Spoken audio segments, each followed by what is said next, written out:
हार कर जीतने वाले को बाजीगर कहते हैं और टिकट की दौड़ में कुलवंत बाजीगर हार गए। नीचे से ऊपर तक सरकार रही लेकिन गुला चीका में काम करने की नीयत रखी नहीं किसी ने।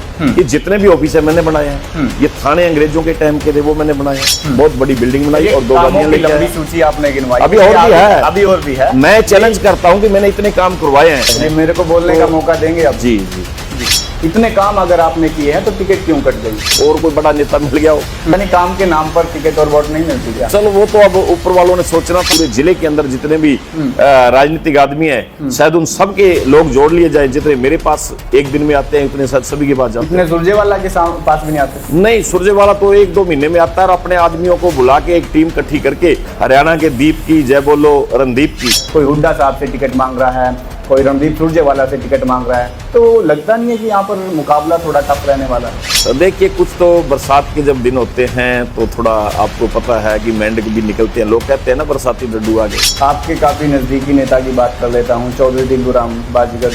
दिल्लूराम तो कोई चीज ही नहीं थे, ये तो नजदीक भी नहीं। अब तक तो राजनीति इनकी बिल्कुल सफाया कर देते।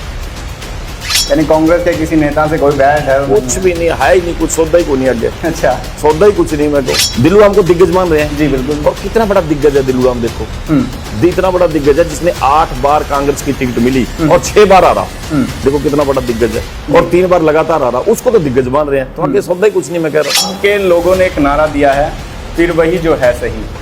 तो सही आप है और गलत कौन था?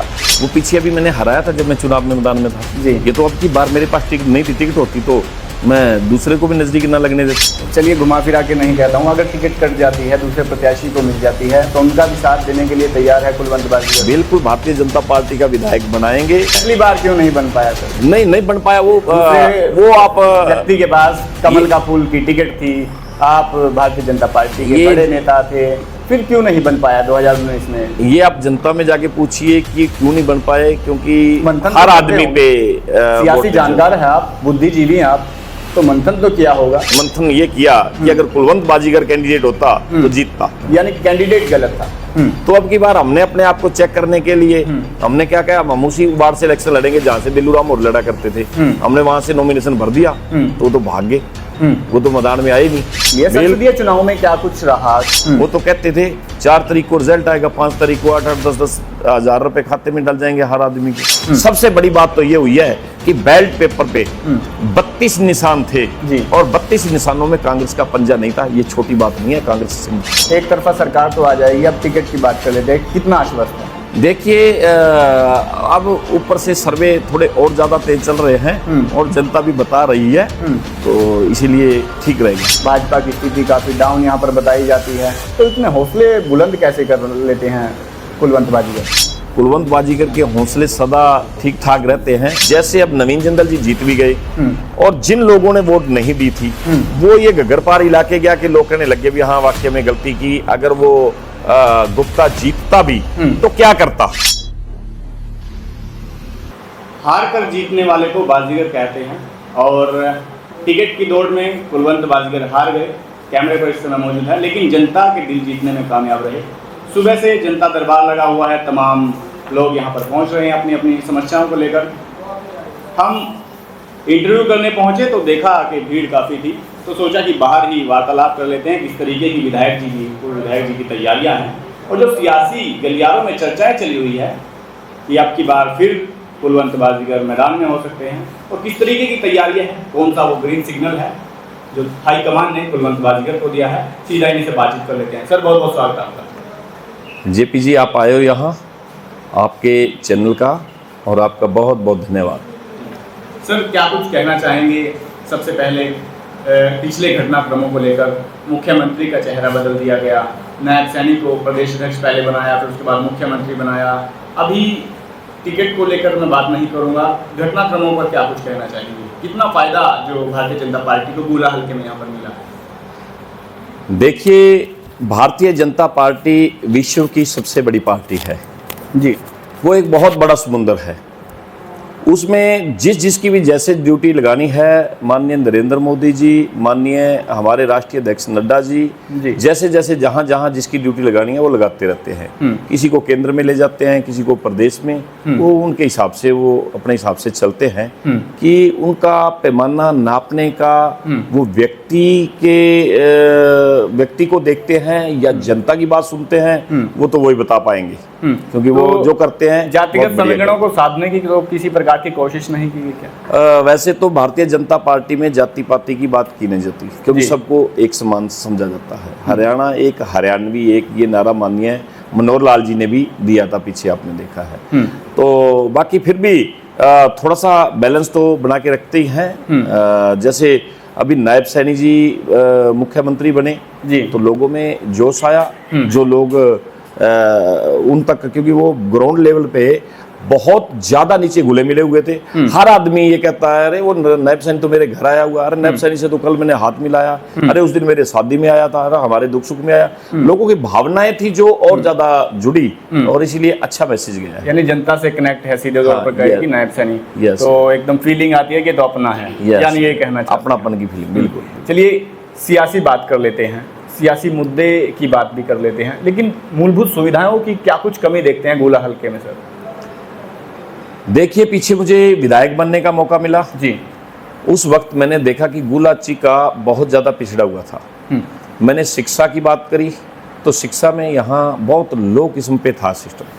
मैंने 12 स्कूल अपग्रेड कराए, लड़कियों का कॉलेज बनवाया, कितना महाविद्यालय, कन्या महाविद्यालय कितना बढ़िया बनाया, ये आप लोगों ने देखा होगा अच्छी तरह जी। ITI की बिल्डिंग 4 करोड़ 47 लाख रुपए की लागत से बनाई। जितनी भी स्कूलें हैं, सब स्कूलों में जहां जहां जो जरूरत थी, कहीं रास्ते की जरूरत थी, कहीं टॉयलेट की जरूरत थी, कहीं कंप्यूटर की लैब की जरूरत थी, कहीं कोई शेड की जरूरत थी, कहीं कमरे की जरूरत थी, कहीं 4 द्वारियां टूटी थी उनकी जरूरत थी, वो जरूरतों के लिए भी मैंने ग्रांट दी और माननीय मुख्यमंत्री जी से करवाया। शिक्षा में बहुत कुछ हुआ। अगर हम चिकित्सा की बात करें तो चिकित्सा में यहाँ 30 बेड का हॉस्पिटल था, हमने 50 बेड का हॉस्पिटल बनाया जी। लगभग 226 तरह की दवाइयां मैं खुद चेक किया करता था। मैं खुद भी यहाँ अगर मुझे जरूरत पड़ती थी तो मैं यहाँ इलाज करवाता था खुद। ये डॉक्टर से आप पूछ सकते हो, तो उस टाइम पत्रकार भी काफी इंटरव्यू लेते थे। और यहाँ बाकी तो क्या मोर्चिंग तक भी बनवाई। तो 50 बेड का हॉस्पिटल बनाने के बाद उसमें जो डॉक्टरों के लिए लगभग 22-23 क्वार्टर भी बनाए, वो आप देख सकते हो, बहुत बड़ी बिल्डिंगें बनी हुई हैं। तो 2 PSC, एक तो अगोंद में और दूसरी हरनौली में, वो भी लगभग 4 करोड़ रुपए की लागत से वो भी बन के तैयार हो चुकी हैं, वो भी बनवाई जी। तो अगर हम सड़कों की बात करें तो 63 सड़कें गुलाचिका में बनाई। और 4 लेन हमारे जो है, इस 4 लेन के बारे में तो जब भी कोई पिछली सरकारों में कोई नेता आते थे, कोई मुख्यमंत्री आते थे, तो लोगों की एक ही मांग होती थी जी, गुला से लेके चौक तक एक 4 लेन का 1-2 किलोमीटर का टुकड़ा बना दें। लेकिन हमने विधायक बनते हुए चारों के चारों बनवाए। अगर हम रेस्ट हाउस की बात करें तो रेस्ट हाउस एक पुराना सा रेस्ट हाउस हुआ करता था, और मैंने बनते ही चंडीगढ़ की तर्ज पे यहाँ PWD रेस्ट हाउस बनाया, और जो पुराना रेस्ट हाउस था उसे तोड़ने नहीं दिया। एक रेस्ट और भी साथ में बनाया इरिगेशन का जी। और जो पुराना तोड़ने नहीं दिया, वो मैंने दूसरे नेताओं को नसीहत भी देनी थी। उसमें PN रहता है, ताकि उनको पता लगे कि जो पहला जिसमें हम शुरू से रह रहे थे, देख रहे थे, उसमें PN रहता है। PWD रेस्ट हाउस बनाए। अगर हम दफ्तरों की बात करें तो मेरे से पहले यहाँ CPS भी रहे हैं, विधायक भी बहुत रहे हैं, शुरू से बनते आए हैं, कोई ना कोई तो बना ही है। सरकार भी नीचे से ऊपर तक आती रही है। अमर सिंह डांडा जी यहाँ MLA थे, मुख्यमंत्री चौटाला साहब थे, प्रधानमंत्री भी समर्थन में थे, गठबंधन में थे, अटल बिहारी वाजपेयी जी। और उसके बाद में दिल्लू राम जी की बात करें, वो यहाँ CPS थे, मुख्यमंत्री भूपेंद्र सिंह हुड्डा थे, और मनमोहन सिंह जी प्रधानमंत्री थे। नीचे से ऊपर तक सरकार रही, लेकिन गुलाचिका में काम करने की नीयत रखी नहीं किसी ने। ये जितने भी ऑफिस है मैंने बनाए हैं। ये थाने अंग्रेजों के टाइम के थे, वो मैंने बनाए हैं। वीडियो दफ्तर आप देख सकते हो, चौक पे जाके वो वीडियो दफ्तर मैंने बनाया। अगर जो भी बिल्डिंग है, नगर पालिका के दफ्तर की बात देखते हो तो वो कितनी आलीशान बिल्डिंग, वो भी हमने बनाई है। फायर ब्रिगेड की बात करते हैं तो नगर पालिका की दुकानों के नीचे, वहां सीढ़ियों के नीचे खड़ी किया करते थे, और जब कहीं आग लग जानी तो वो घंटी बजाते, जितने में वो जाम से निकलते थे सिनेमा रोड से, इतने में तो आगे स्वाह हो जाता था। वो मैंने 1 करोड़ 70 लाख रुपए की लागत से थाने के बिल्कुल सामने बहुत बड़ी बिल्डिंग बनाई, और 2 गाड़ियां लेके आए। सूची आपने गिनवाई, अभी और भी है। मैं चैलेंज करता हूं कि मैंने इतने काम करवाए हैं कि आप वो पूरी वीडियो नहीं चला सकते, इतनी लंबी है। अगर मैं नहरों की बात करूं, पानी की, Markanda distributary, Ulana minor, Padpur minor, Papsar minor, मैंने टेल तक पानी पहुंचाया और सीसी की नहरें सभी बनवाई। बाकी तो क्या मारकंडा डिस्ट्रीब्यूटरी एक शहर 2 हिस्सों में बंटा हुआ था, मैंने अंडरग्राउंड करवाई। तो काम तो मैं कहूँ काम गिने, अगर स्टेडियमों की बात करें तो मैंने यहाँ कई स्टेडियम भी बनाए, बोपुर में बनवाया है, चीका में मंजूर कराया जिसका काम चल रहा है, अभी उसकी फैल बल्कि रुकी पड़ी थी, वो पीछे अनाउंसमेंट करवाई थी मैंने नंदली गांव की, वो भी 6 करोड़ रुपया मंजूर करा के लिया है। मेरे को बोलने का मौका देंगे आप? जी जी जी, आपने कामों की बात गिनवा दी, इतने काम अगर आपने किए हैं तो टिकट क्यों कट गई? देखिए ये पार्टी का पैमाना होता है, मेरे पास शायद लोग कम हो, शायद इतना लोग वोट ना देना चाहते हो, शायद क्या उनके पास रिपोर्ट गई कि लोग नहीं है और कोई बड़ा नेता मिल गया हो, तो इसीलिए ये तो संगठन का काम है ऊपर से, इसमें कोई अंदाजा नहीं लगा। यानी काम के नाम पर टिकट और वोट नहीं मिलती क्या? चलो वो तो अब ऊपर वालों ने सोचना था, मैंने नियत से काम किया और नियत से कर रहा हूँ। मैं जिस दिन से राजनीति में आया हूँ, मैं इंडिपेंडेंट चुनाव लड़ा हूँ, उसी दिन से लगातार चल रहा हूँ, विधायक बना और विधायक बनते भी उसी तरीके से 5 साल विधायक बन के रहा, उसी तरीके से काम कर रहा हूँ। अब संगठन में मैं गोमंतु जाति प्रकोष्ठ का मैं प्रदेश प्रमुख हूँ और अब भी मैं उसी तरीके से काम कर रहा हूँ। और आज कोई ये लोग बैठे हैं, चाहे इनको पूछ लो, कोई विशेष तौर पे कोई लोग बुलाया या कोई विशेष दिन नहीं है, ये लगातार हमारा दिन विशेष होता है। हर रोज लगभग 100-200 आदमी यहाँ आते हैं। मैं तो एक बात कहता हूँ, जितने पूरे जिले के अंदर जितने भी राजनीतिक आदमी हैं, शायद उन सबके लोग जोड़ लिए जाए, जितने मेरे पास एक दिन में आते हैं उतने शायद सभी के पास जाते हैं। सुरजेवाला के पास भी नहीं आते? नहीं, सुरजेवाला तो 1-2 महीने में आता है और अपने आदमियों को बुला के एक टीम इकट्ठी करके वो जब आता है तो वो कुछ तो टीम एक होती है, हरियाणा के दीप की, जय बोलो रणदीप की, गड्ढे की टाई नारों वाली टीम है एक, तो वो आती है और कुछ लोगों को बुलाया जाता है, इकट्ठा किया जाता है। यानी सुरजेवाला नारों वाली टीम बाहर से बुलाते हैं? वो उनकी टीम अपनी एक टीम तैयार की हुई है, तो वो टीमें दिखाते हैं। नारा तो वो होता है जो जनता के दिल से बजे, और जनता के दिल से नारा आप लोग महसूस करते हो। हल्के के किसी कोने में चले जाना, लोग ये कहेंगे कि कुलवंत बाजीगर ने एक भाई बन के काम किया था, ना विधायक बन के नहीं। चलिए, ये बात आपने बताई, कामों की बात आपने बताई। सामने अगर बात करें तो घूला हल्के में दर्जनों से भी ज़्यादा चेहरे हो चुके हैं। भाजपा की नहीं बात करूँगा, कांग्रेस की बात कर रहा हूँ, क्योंकि सियासी फिजा उनको शायद लग रहा है कि कांग्रेस के पक्ष में बह रही है। कोई हुड्डा साहब से टिकट मांग रहा है, कोई रणदीप सुरजेवाला से टिकट मांग रहा है, तो लगता नहीं है कि यहाँ पर मुकाबला थोड़ा टफ रहने वाला है? देखिए, हर पार्टी में बहुत टिकट के दावेदार होते हैं। ये कोई भी मेरे ख्याल में पार्टी ऐसी नहीं है जिसमें 5-4 दावेदार ना हो। बाकी छोड़ो, अगर बसपा की बात करें, बसपा में भी 4-5 हैं, तो वो जो कि ग्राउंड लेवल पे इतना कुछ नहीं है। तो हर पार्टी में किसी की भी बात कर लो, चाहे जेजेपी की बात करो, चाहे कांग्रेस की बात करें, उसमें भी हैं बहुत से 5-6। मेरे ख्याल में देवेंद्र हंस जी हैं, दिल्लू राम जी हैं, बूटा सिंह जी हैं, नरेश डांडे जी हैं, एक मास्टर जी हैं, ये अपना सतवीर मास्टर जी हैं, और भी बहुत है। कहने का मतलब नाम तो लेने नहीं चाहिए। कुछ नेता कैथल से घूला की तरफ रुख कर रहे हैं, भाजपा के भी कर रहे हैं, कांग्रेस के भी कर रहे हैं। देखिए, कुछ तो बरसात के जब दिन होते हैं तो थोड़ा आपको पता है कि मेंढक भी निकलते हैं। लोग कहते हैं ना बरसाती डड्डू आ गए, मेंढक निकलते हैं, लेकिन बरसात के समय के बाद वो अपने अपने चले जाते हैं। ऐसे भी बहुत होते हैं, लेकिन जो टिकाऊ है उनको लोग जनता जानती है। चुनावी तैयारी आपने खींच ली है। संसदीय चुनाव में क्या कुछ रहा? संसदीय चुनाव में ठीक ठाक ही जो वोट शेयर है यहाँ पर मिला, और काफी टक्कर जो कांग्रेस की रही, यहाँ का सियासी हालात थे? देखिए, नंबर 1 तो हमारा कैंडिडेट माननीय नवीन जिंदल जी कुछ लेट आए थे, तब तक दूसरे कैंडिडेट ग्राउंड लेवल पे काफी घूम लिया था। और एक थोड़ा सा मुद्दा ये भी रहा है जो हमें सच माननी चाहिए कि जो एक किसानी मुद्दा बना के कुछ दूसरी पार्टी वालों ने आगे बढ़ाया हुआ था, उसमें भोले भाले लोग बहुत फंसे थे। जैसे हमारा गग्गर पार का इलाका है, जितना भी गग्गर पार के इलाके के आसपास लगभग 30-40 गांव हैं, जैसे गग्गर पार के साथ वाले इधर भी उधर भी, और गग्गर पार के परली साइड वाले भी। तो इनमें एक तो ये पंजाब का साथ का प्रभाव रहा, और वो लोग भोले भाले लोग थोड़ा ज्यादा उनकी बातों में आए, जिसके कारण यहाँ थोड़ा सा सामना करना पड़ा। लेकिन लोग समझ चुके, अब लोग इतनी जल्दी मानने लगे। जिन लोगों ने वहां वोट डाली थी तो वो तो लोग पछतावा करने लगे, वो लोग आने लगे, वो लोग ये कहने लगे हमारे को तो बहुत कुछ साजबाज दिखाए जाते थे। झूठ की राजनीति बोल के जो पार्टी ने ऊपर से कांग्रेस पार्टी ने वोटें ली है, वो तो कहते थे 4 तारीख को रिजल्ट आएगा, 5 तारीख को 8-8, 10-10 हजार रुपए खाते में डल जाएंगे हर आदमी के। उन्होंने तो पता नहीं क्या क्या कहा। अगर मैं बातें लंबी करूंगा तो उन्होंने बहुत कुछ, उन्होंने झूठ की राजनीति की। और दूसरी बात, वो इकट्ठे होकर कई पार्टियां इकट्ठे होकर नरेंद्र मोदी जी के कैंडिडेट को हराने के लिए वो लगे हुए थे। आप एक बात देखो, देश आजादी से आज तक सबसे बड़ी बात तो ये हुई है कि बैलेट पेपर पे 32 निशान थे जी। और 32 निशानों में कांग्रेस का पंजा नहीं था। ये छोटी बात नहीं है, कांग्रेस सिमट चुकी है। वो तो गठबंधन की सीट है। वो वही बात है, गठबंधन क्यों करना पड़ा? गठबंधन तभी करना पड़ा, भाजपा का भी गठबंधन है तमाम प्रदेशों में भाजपा ने किया है। जब शुरुआत की थी तब भाजपा गठबंधन करती रही। जहां भाजपा एक बार आ गई तो वहां जरूरत ही नहीं पड़ी। अब भाजपा यहां आ गई। भाजपा इससे पहले अगर हम 10-15 साल पहले की बात करेंगे तो लोकदल से गठबंधन था और इस तरीके विकास पार्टी से गठबंधन था, लेकिन अब अपने पैरों पे खड़ी हो चुकी है भाजपा। आज गठबंधन की जरूरत नहीं है, एक तरफा सरकार आएगी, ये वादे से कहते हैं। एक तरफा सरकार तो आ जाएगी। अब टिकट की बात कर लेते हैं, कितना आश्वस्त है? देखिए अब ऊपर से सर्वे थोड़े और ज्यादा तेज चल रहे हैं और जनता भी बता रही है, तो इसीलिए ठीक रहेगा। तो प्रबल दावेदारों में आपका नाम है। पूर्व के प्रत्याशी भी तैयारी कर रहे हैं, रवि तारावाली जी हालांकि चौथे नंबर पर आए। भाजपा की स्थिति काफ़ी डाउन यहाँ पर बताई जाती है, तो इतने हौसले बुलंद कैसे कर लेते हैं कुलवंत बाजीगर? देखिए अब लोगों ने देख लिया है, कुलवंत बाजीगर के हौसले सदा ठीक ठाक रहते हैं, क्योंकि जब जनता में मिलता हूँ, जब लोगों में मिलता हूँ, जब गाँव में जाता हूँ, जब गाँव के छोटे छोटे बच्चे जब 15-15, 16-16 साल के 10-10 साल के बच्चे भी जब नमस्ते करते हैं कुलवंत बाजीगर जी हमारा भाई है, तो तब बड़ी खुशी होती है। तो इसीलिए भरोसा उन लोगों पे है जो लोग आने वाली राजनीति को भरोसा लोगों पर है या हाईकमान पर? सब पे है। हाईकमान तो कर ही रहा काम।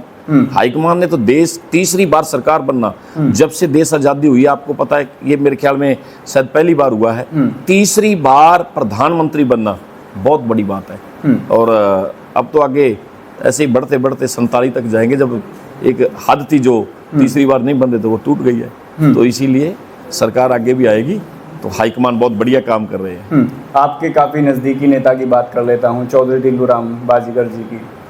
वो आपके लिए काफ़ी प्यार जताते हैं और चुनावी तैयारियां खींच चुके हैं, तो मुकाबला उनके सामने कैसे लगते हैं? उनके सामने तो आपका काफ़ी प्यार रहा है उनके साथ। मैंने उनको पीछे देख लिया है।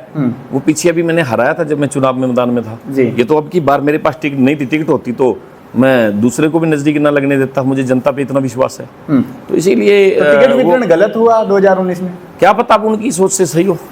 अब जैसे जो बांटने वाला संगठन है, क्या पता क्या कोई कई बार कोई गलतफहमी होती है, कोई कमी होती है, शायद मेरे में उस वक्त कोई कमी हो सकता है। तो इस बात का अंदाजा हम नहीं लगा सकते। मैं आगे बढ़ने के लिए कोशिश कर रहा हूँ। अब इलेक्शन तो एक बार अटल बिहारी वाजपेयी भी नहीं इलेक्शन लड़े थे, उनकी भी टिकट काट दी थी। ये कुछ कहते काट दी, कुछ कहते खुद नहीं लड़े।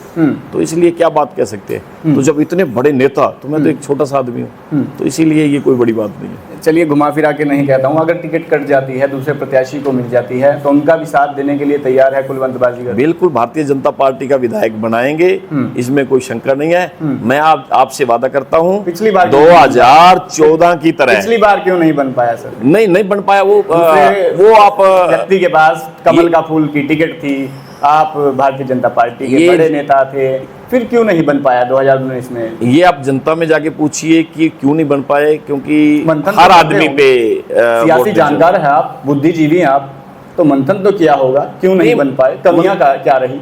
मंथन और लोगों ने किया होगा, देखा होगा। मैंने तो मंथन ये किया कि अगर कुलवंत बाजीगर कैंडिडेट होता तो जीतता। मैं तो अपनी बात बता सकता। तो सीधी बात यहीं पर आ गई, घुमा फिरा कर नहीं आई, अब आई जुबान पर, यानी कैंडिडेट गलत था। हाँ चलो, वो अपना कभी जुबान में कह ही दिया। हर एक आदमी चाहे कोई कम वोट लेता है या ज्यादा लेता है, हर एक आदमी अपनी अपनी जगह बहुत बड़ा होता है। दिल्लूराम तो कोई चीज ही नहीं थे, ये तो नजदीक भी नहीं। अब तक तो राजनीति इनकी बिल्कुल सफाया कर देते। मैं एक बार विधायक बना तो दिल्लूराम को लोग भूल गए थे।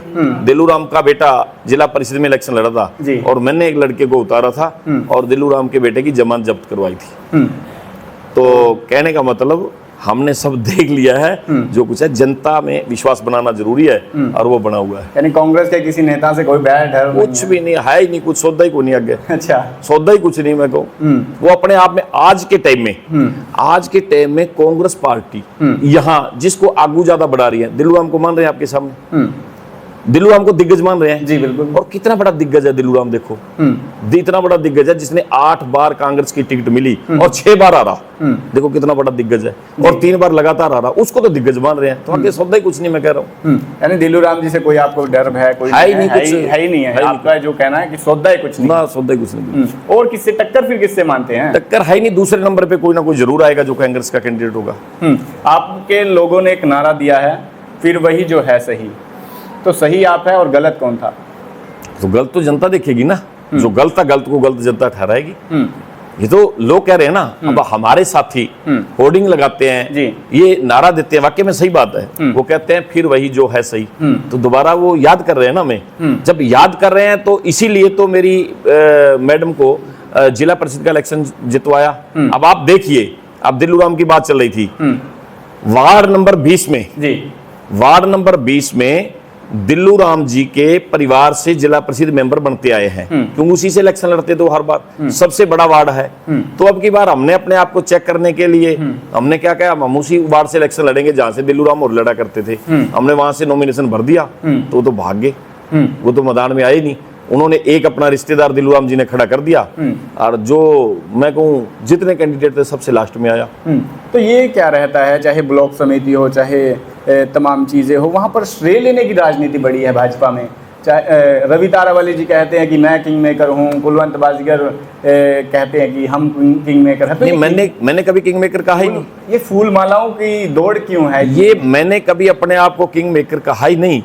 मैं जनता जिसको चाहती है वो कहते हैं, कहने को आने की बात। ब्लॉक समिति वाले बनाते कौन है? आप बनाते हैं या वो बनाते हैं? नहीं, कहीं ये क्रेडिट लेने की दौड़ है। देखिए, यहाँ विधायक ईश्वर सिंह जी थे और ब्लॉक समिति का कैंडिडेट उन्होंने जेजेपी पार्टी का खड़ा कर दिया। जी बिल्कुल, भली अब बात याद है वो मुझे। जेजेपी पार्टी का जिलाध्यक्ष खड़ा हो गया। जी। जब वो पार्टी के नाम पे चाबी पे इलेक्शन लड़के खड़ा हुआ, तो उस वक्त कुछ सामाजिक लोगों ने, हमने भी मीटिंग की, तो ऐसे तो ईश्वर सिंह अकेला थापी मार के चला जाता अगर कोई सामने ना आता। तो हमने वो कैंडिडेट भागल गांव, बड़ा गांव है, जो बड़ा गांव है उसका हमने जो चेयरमैन खड़ा किया और हमने वो जितवाया, और बहुत बढ़िया अच्छी वोटों से चेयरमैन बना, और वाइस चेयरमैन भी हमने बनाया और चेयरमैन भी हमने बनाया। तो अंतिम सवाल, क्या कुछ कहना चाहेंगे गोला हल्के की जनता को लेकर, और किन किन मुद्दों को लेकर, और जहां तक आप पहुंच नहीं पा रहे हैं वहां तक आपकी बात अगर पहुंच रही है तो जनता को क्या कुछ अपील करना चाहेंगे अभी आगामी चुनाव को लेकर? देखिए, मैं तो जनता को यही अपील करूंगा कि वोट बड़ा सोच समझ के दे। जी। वोट के ठीक 2 दिन बाद लोग चर्चा करने लग जाते हैं कि हमने तो वोट गलत दे दी। जैसे अब नवीन जिंदल जी जीत भी गए, और जिन लोगों ने वोट नहीं दी थी वो ये गगरपार इलाके गया कि लोग कहने लगे भी हाँ वाकई में गलती की, अगर वो गुप्ता जीतता भी तो क्या करता। जी।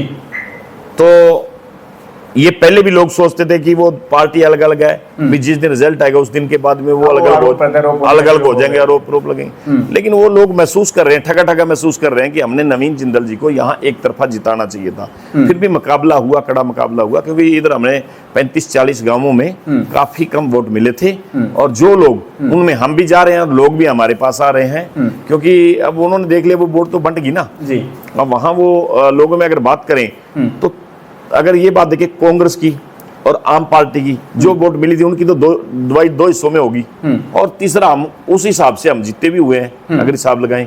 तो इसीलिए आगे तो अब वो आप पार्टी वाले कह रहे हैं कि दिल्लूराम चला हुआ कारतूस है, बूढ़ा है, उसके पल्ले कुछ नहीं है, राजनीति अब तो रिटायरमेंट ले रहा है। उनको कहा था यही शब्द उन्होंने। और दिल्लूराम जी ये बात कह रहे हैं आप पार्टी के पल्ले कुछ नहीं था, झाड़ू जुड़ू खिंड गया। तो वो एक नेता का बयान भी आया था, कहने लगा जो झाड़ू है वो अभी वो घर में भी सीधा खड़ा नहीं करना चाहिए, माताएं बहनें कहती थी बहुत बुरा होता है, वो बुरा रिजल्ट होता है, तो वहां सत्यानाश कर देता है। तो वाकई वो पंजाब में कर ही रखा है अब आपके सामने, तो इसीलिए वो झाड़ू को नीचे गिरा के लिटाना चाहिए। तो ये थे हमारे साथ पूर्व विधायक गुला से कुलवंत बाजीगर, और भाजपा में तमाम मोर्चों पर ये खड़े दिखाई देते हैं, और संगठन में भी तमाम मोर्चों पर दिखाई देते हैं, और गुला हल्के में इस समय पहुंचे थे, और फरियादी भी यहाँ पर तमाम पहुंचे हुए हैं। क्या कुछ रणनीति है वो इन्होंने सीधी बताई है, और सियासी समीकरण बताए हैं, नेताओं पर भी अपनी बात रखी है। इन समीकरणों को कहां पर देखते हैं, कमेंट बॉक्स में राय देकर वीडियो को ज़्यादा शेयर करें, और चैनल को फॉलो करना न भूलें ताकि तमाम अपडेट आप तक पहुंचती रहे। नमस्कार, मैं हूं जयप्रकाश।